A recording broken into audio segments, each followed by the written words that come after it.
Aussi ici, nous pourrions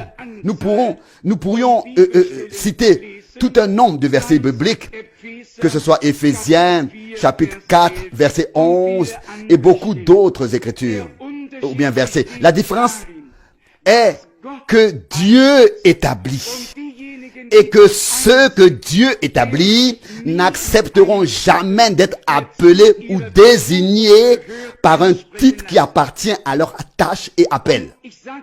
Et je vais vous dire aussi pourquoi.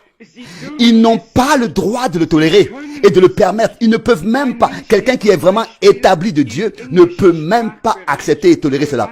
Par exemple, quelqu'un qui connaît le domaine anglophone, il constatera la chose suivante.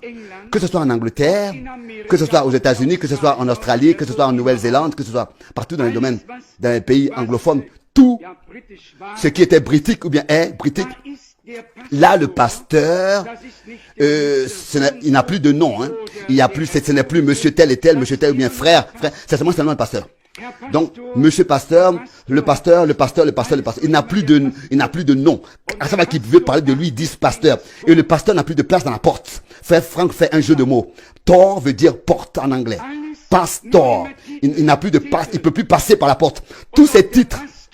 Et aussi le pasteur, car le mot pasteur veut dire en fait berger. Mais si le pasteur est vraiment un berger, et ça c'est encore la grande question, si vraiment il avait été établi vraiment par Dieu, il n'allait jamais se laisser appeler d'un tel titre. Jamais. Croyez-vous cela à 100%? Et ça c'est la grande différence.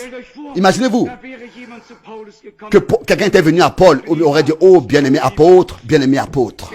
L'apôtre, Paul aurait dit, je t'aime, bien-aimé frère, mais voilà, la porte sort. Non, un homme de Dieu va donner toute l'honneur au Seigneur.